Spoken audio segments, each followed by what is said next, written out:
Hi, hello, and welcome everybody to Pace Rewind. I'm Tara Bernstein. And I'm Katie Healy. It's time to rewind into Pace Athletics. The Setters jumped out to a 12-4 lead in the game's first 7 minutes as Gabriella Rubin and Jacqueline Oscom each drained triples while Shanice Maynard connected on a pair of jumpers. Now in the second quarter, it's Rubin against converting a three-pointer to put the Setters up by 8. Rubin added 2 more baskets late in the half, but the Setters trailed by a pair at the break. Picking things up in the fourth with Pace trailing by 13, Kirsten Dodge went to work to help bring the Setters back. She scored 6 straight points to cut the lead to just 7 with 6 minutes and 30 seconds remaining in the game. She added 7 more points late in the fourth and scored the final 13 points of the game for the Setters, but Pace ultimately fell to the Golden Knights 58-46. Following the women, the men's basketball team looked to improve to 2-0 in the NE10. The Setters played even with the Golden Knights early in Tuesday's match, leading 6-5 at the 16:24 mark.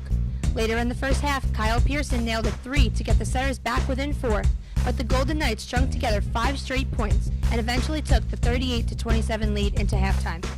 Freshman Ryan Peterson made 4 three-pointers in the second half and matched a season high with 5 in the game, but the Setters were unable to come back, falling 78-65. Pearson scored 15 points and grabbed 8 rebounds in the game, while Shelton McKell tallied 9 points and dished out 6 assists. After Thanksgiving break, the Setters traveled to Rockville Center, New York to square up against Malloy in a non-conference game. After Dodge opened up the game with consecutive baskets, Maynard took over and made Malloy pay as she splashed 3 deep balls while banking in a layup as well. Pace took a 29-24 lead into the locker room as Oscom scored 8 points in the second quarter. Rubin scored at will in the third, shooting 4 for 4 from the field, including a perfect mark of 2 for 2 from distance while adding a pair of assists. Freshman Chelsea Schultz added 5 points in the quarter, connecting on an early jumper before closing the frame out with a tray during the final Pace possession. Dodge kicked off the fourth with 6 straight Setter points to give Pace a 21-point advantage over the Golden Lions. Freshman Alexandra Monteleone contributed 5 points in the decisive fourth period, connecting on 2 shots, including a 3. The Pace men's basketball team hosted Concordia College on Sunday at the Goldstein Fitness Center following the Thanksgiving break. The entire starting 5 for the Setters scored in double digits in Sunday's non-conference matchup with the Clippers, led by Victor Giacino's 18.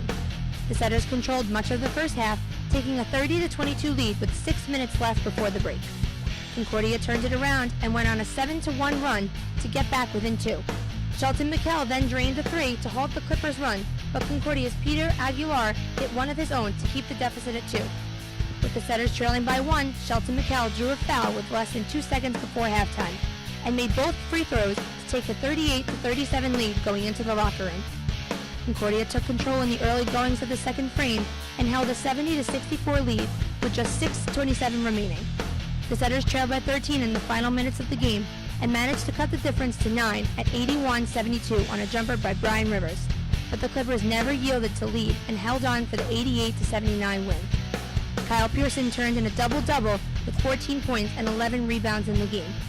Rivers totaled 17 on the game and helped out with 5 assists. Ryan Peterson made 3 more three-pointers and finished with 14 points. That's a wrap for this week. We'd like to thank everybody involved in Pace Rewind. I'm Tara Bernstein. And I'm Katie Healy. Thanks for watching. Catch you next week.